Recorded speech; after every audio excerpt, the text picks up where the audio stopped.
नमस्कार और स्वागत है। नमस्कार। आज हम फ्रांसिस एल वेलमैन की एक काफी पुरानी लेकिन बहुत ही काम की किताब पर बात करने वाले हैं, the art of cross examination. हाँ, जिराह की कला। बिल्कुल, ये किताब 100 साल से भी ज्यादा पुरानी है, पर आज भी इसकी बातें बहुत मायने रखती हैं। हाँ, सही कहा। खासकर ये समझने के लिए कि अदालत में सच को झूठ से अलग करने में क्रॉस एग्जामिनेशन मतलब जिराह कितना जरूरी है। और देखिए, एक दिलचस्प बात वेलमैन बताते हैं कि कैसे वक्त के साथ अदालतों में वो लंबे चौड़े जोशीले भाषण होते थे ना, हाँ हाँ। उनकी जगह धीरे धीरे तथ्यों और सबूतों पर आधारित पूछताछ ने ले ली है। अच्छा, मतलब पहले वकील शायद अपनी आवाज और अंदाज से ही जूरी को यकीन दिलाने की कोशिश करते थे। काफी हद तक। हाँ। हाँ, लॉर्ड ब्राउन तो ऐसे भाषणों को मजाक में आग लगे कानूनी कागजात कहते थे। अरे वाह। लेकिन वेलमैन के मुताबिक खासकर बड़े शहरों में जूरी ज्यादा अनुभवी और प्रैक्टिकल हो गई है। वो अब सिर्फ भावुक बातों से उतनी जल्दी प्रभावित नहीं होती। वो गवाही को ध्यान से सुनती है, परखती है। तो आज हम इसी कला की थोड़ी गहराई में उतरेंगे। जिरह की तकनीकें क्या हैं, इसमें क्या खतरे हो सकते हैं, बिल्कुल। और कौन थे वो बड़े वकील जिन्होंने इसे इतने अच्छे से इस्तेमाल किया। ये जानकारी उन सब के लिए है जो किसी भी बात को, किसी भी जानकारी को थोड़ा बारीकी से समझना चाहते हैं। हाँ, परखना चाहते हैं। चलिए शुरू करते हैं। जी। तो सबसे पहले ये बात साफ कर लें कि जिरह का मकसद सिर्फ बहस जीतना नहीं होता। बिल्कुल नहीं, बिल्कुल नहीं। इसका असली मकसद है सच और झूठ के बीच की वो जो बारीक सी लाइन है ना, हाँ। उसको सामने लाना।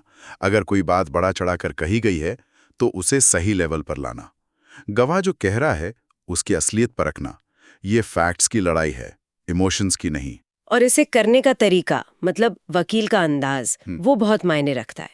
वेलमैन कहते हैं कि नरम रवैया अक्सर ज्यादा असरदार होता है। हाँ, बिल्कुल। क्योंकि अगर वकील चिल्लाएगा या धमकाएगा तो जूरी की सहानुभूति गवाह की तरफ जा सकती है। अच्छा। उन्हें लगेगा कि वकील कमजोर पक्ष को दबा रहा है और इसका फायदा दूसरे पक्ष को मिल जाता है। एक शांत, निष्पक्ष, सदा हुआ अंदाज वो जूरी के मन में वकील और उसके केस के लिए भरोसा पैदा करता है। वेलमैन इसे मैटर इन मैनर कहते हैं, मतलब तरीके में भी दम होना चाहिए। किताब में रूफस जॉयट जैसे वकीलों का जिक्र है। उनका अंदाज बहुत नरम और सधा हुआ था, है ना? हाँ, वो धीरे धीरे बिना दबाव डाले गवाह से बात निकलवाते थे। और जुडाह पी बेंजामिन, उनकी आंखों के बारे में लिखा है। हाँ, कहते हैं उनकी तेज नजरें ही जिराह का काम करती थीं। उनकी आंखों में देखकर झूठ बोलना बहुत मुश्किल था। अच्छा। और सर जेम्स स्कारलेट थे जो बहुत सावधान और निष्पक्ष दिखते थे। वो जूरी को ये महसूस कराते थे कि वो बस सच सामने लाने में मदद कर रहे हैं।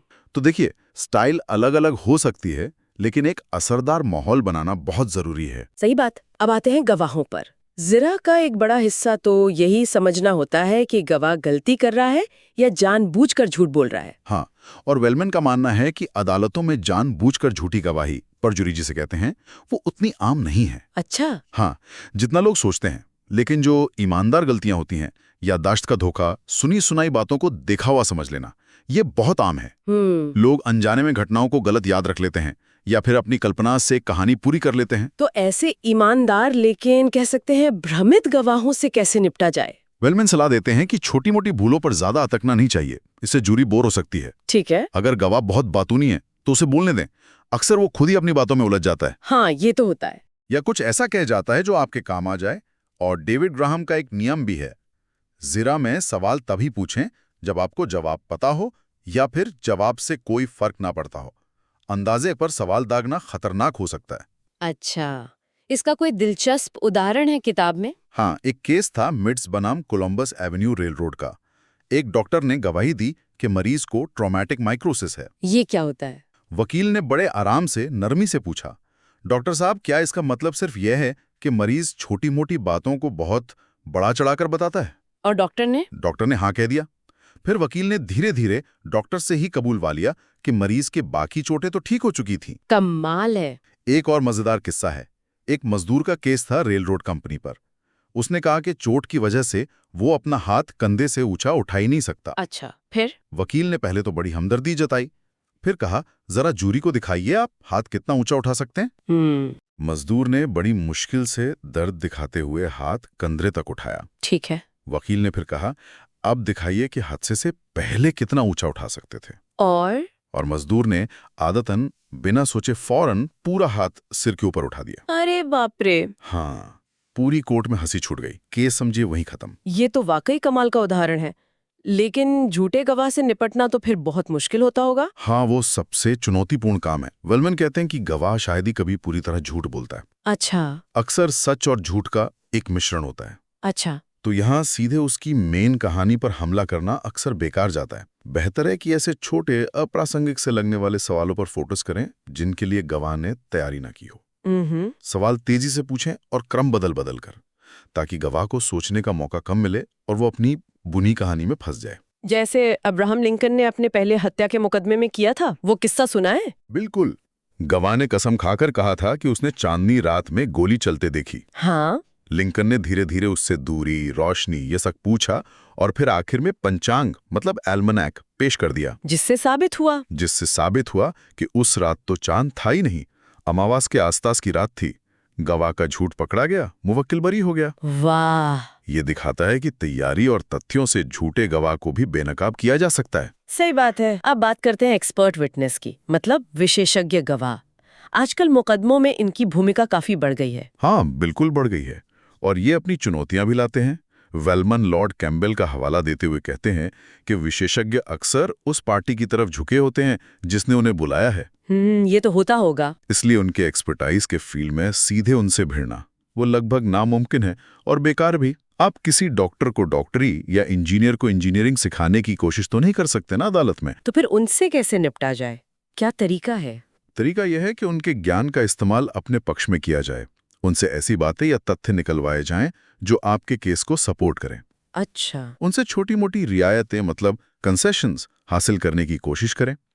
एक और अहम तकनीक है उनके दिए गए काल्पनिक प्रश्नों, हाइपोथेटिकल क्वेश्चंस जो होते हैं, हाँ। उनकी कमजोरियों को उजागर करना। ये काल्पनिक प्रश्न क्या होते हैं, थोड़ा समझाएंगे? ये लंबे सवाल होते हैं। इनमें वकील अपने केस के हिसाब से कुछ चुने हुए तथ्य विशेषज्ञ के सामने रखता है और फिर उनकी राय पूछता है। ठीक है। अब जवाब भले ही तकनीकी रूप से सही हो, लेकिन अगर सवाल में जो तथ्य रखे गए हैं वही गलत हों, अधूरे हों या एक तरफा हों, तो फिर उस जवाब का कोई मतलब नहीं रह जाता। अच्छा, तो मतलब जिरे करने वाले वकील का काम ये दिखाना है। हाँ, कि जूरी को यह समझाना कि उन्हें सवाल की बुनियाद पर ध्यान देना चाहिए, न कि सिर्फ जवाब पर। पूछना चाहिए कि क्या सवाल में सारे जरूरी तथ्य शामिल हैं, क्या वो सही हैं। इसके कुछ उदाहरण है किताब में? कई हैं। जैसे एक हाउसकीपर का केस था, टखना टूट गया था। वकील ने शहर के एक बड़े नामी सर्जन से जिराह में धीरे धीरे ये कबूल करवा लिया कि उन्हें इस खास तरह के फ्रैक्चर का, पॉट्स फ्रैक्चर का बहुत कम अनुभव था। इससे जूरी के मन में उनकी गवाही पर शक पैदा हो गया। और वो बुगाडा-स्होइट वाला मामला, वो भी काफी दिलचस्प था। हाँ, वो तो गजब था। एक ही डॉक्टर ने 2 अलग-अलग मामलों में गवाही दी कि मरीज पूरी तरह लकवाग्रस्त हैं और कभी ठीक नहीं होंगे। फिर क्या हुआ? दूसरे केस की जिरा में वकील ने पहले वाले मरीज होइट को कोर्ट में बुला लिया और वो अब बिल्कुल ठीक ठाक था, चल फिर रहा था। अरे! जूरी फौरन समझ गई कि डॉक्टर साहब की गवाही भरोसे लायक नहीं है। हाँ।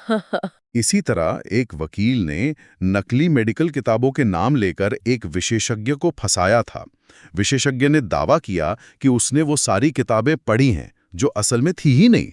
लेकिन वेलमैन ये भी कहते हैं कि ईमानदार विशेषज्ञ का अपमान नहीं करना चाहिए। बिल्कुल, ये बहुत जरूरी है। अगर विशेषज्ञ वाकई जानकार है और निष्पक्ष लग रहा है तो उस पर बेवजह हमला करना उल्टा पड़ सकता है। जूरी समझदार होती है, वो ये भांप लेती है। सही है। अब जिरह की रणनीति और दांव पेंच पर आते हैं। सवालों का क्रम, सीक्वेंस कितना महत्वपूर्ण है? बहुत ज्यादा, खासकर झूठे गवाह के साथ।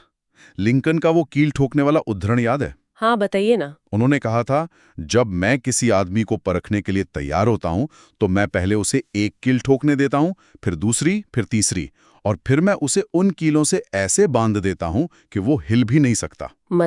मतलब मुख्य सवाल पूछने से पहले एक मजबूत आधार बनाना, छोटे छोटे सच कबूल करवाना जिनसे वो बाद में मुकर ना सके। क्या हमेशा धीरे धीरे ही आगे बढ़ना चाहिए या कभी सीधा हमला भी ठीक रहता है? जरूरी नहीं कि हमेशा धीरे चला जाए। अगर आपके पास कोई पुख्ता सबूत है, कोई तुरुप का इक्का है, तो आप शुरू में ही जोरदार हमला करके गवाह को चौंका सकते हैं, उसे संभलने का मौका ही ना दें। अच्छा। लेकिन अगर गवाह सच छिपा रहा है या आनाकानी कर रहा है तो फिर धीरे धीरे छोटे छोटे सवालों से उसे घेरना बेहतर होता है। अहम बात यह है कि गवाह पर नियंत्रण रखना है, उसे सटीक जवाब देने पर मजबूर करना है, गोलमोल नहीं। और सबसे जरूरी बात शायद सही समय पर रुकना। हाँ, ये बहुत ही अहम है, क्रूशियल है। जब आपको लगे कि आपने अपनी बात साबित कर दी है या गवाह को पूरी तरह फंसा दिया है, तो बस रुक जाएं। लालच नहीं करना चाहिए। बिल्कुल। ज्यादा सवाल पूछने के चक्कर में बना बनाया काम बिगड़ सकता है। वो अर्स्किन का मशहूर किस्सा है ना। हाँ। उन्होंने एक गवाह से पूछा कि क्या वो खुद को ईसा मसीह मानता है। गवाह ने कहा हाँ मानता हूं। अर्स्किन वहीं बैठ गए, कुछ और नहीं पूछा। केस खत्म। का क्या मतलब है? इसका सीधा सा मतलब है ये जानना कि कब सवाल नहीं पूछना चाहिए। अच्छा। हाँ, अगर किसी गवाह ने आपके मामले को कोई नुकसान नहीं पहुंचाया है, उसकी गवाही से आपको कोई फर्क नहीं पड़ा, तो उससे जिरह करने का कोई मतलब ही नहीं है। क्यों? क्योंकि ये सिर्फ समय की बर्बादी है। और कई बार आप अनजाने में विरोधी पक्ष को कोई नया आइडिया दे बैठते हैं, या गवाह कोई ऐसी बात कह देता है जो आपके खिलाफ चली जाए। कभी कभी चुप रहना ही सबसे अच्छा जवाब होता है। सार्जेंट बैलेंटाइन का जहर वाला मामला था, उसमें उनकी खामोशी ने ही जूरी पर बहुत गहरा असर डाला था। और एक तकनीक है संभावनाओं पर जिरा, क्रॉस एग्जामिनेशन टू प्रोबेबिलिटीज। ये क्या है? हाँ, ये तब काम आती है जब गवाही में बहुत विरोधाभास हो। तब वकील आसपास की परिस्थितियों, कॉमन सेंस और इंसान के सामान्य व्यवहार के आधार पर यह परखने की कोशिश करता है कि कौन सी बात ज्यादा मुमकिन लगती है, ज्यादा प्रोबेबल लगती है। अच्छा। अरस्तू ने कहा था, संभावना कभी झूठी गवाही देते हुए नहीं पकड़ी जाती। सर जेम्स स्कारलेट इस तकनीक के माहिर माने जाते थे। वो कैसे करते थे? वो सीधे सीधे जूरी को नहीं बताते थे कि क्या सोचना है। वो तथ्यों को इस तरह सामने रखते थे कि जूरी खुद सही नतीजे पर पहुंच जाए। उन्हें लगता था कि लोग अपनी खुद की खोज पर ज्यादा यकीन करते हैं। लेकिन इसमें भी कुछ खतरे होंगे। हाँ, खतरा यह है कि आप अनजाने में विरोधी की कहानी को और मजबूत कर सकते हैं, या फिर इतने सारे तथ्य और संभावनाएं पेश कर सकते हैं कि जूरी कंफ्यूज हो जाए। और एक बात, अगर आपकी जिरह नाकाम रही है, तो जाते जाते कोई ताना मारना या लापरवाही भरी टिप्पणी करना, इससे बचना चाहिए। ये आपकी कमजोरी दिखाता है। ग्रेसफुली हार मानना भी जरूरी है। सही बात है। अब जिरह के उस पहलू पर आते हैं जिसका गलत इस्तेमाल भी हो सकता है, विश्वसनीयता पर जिरह, यानी क्रॉस एग्जामिनेशन टू क्रेडिट। हाँ, देखिए, इसका सही इस्तेमाल तो यह है कि गवाह का कोई पक्षपात है, कोई छुपा हुआ स्वार्थ है, या उसकी बात भरोसे लायक क्यों नहीं है, ये उजागर किया जाए।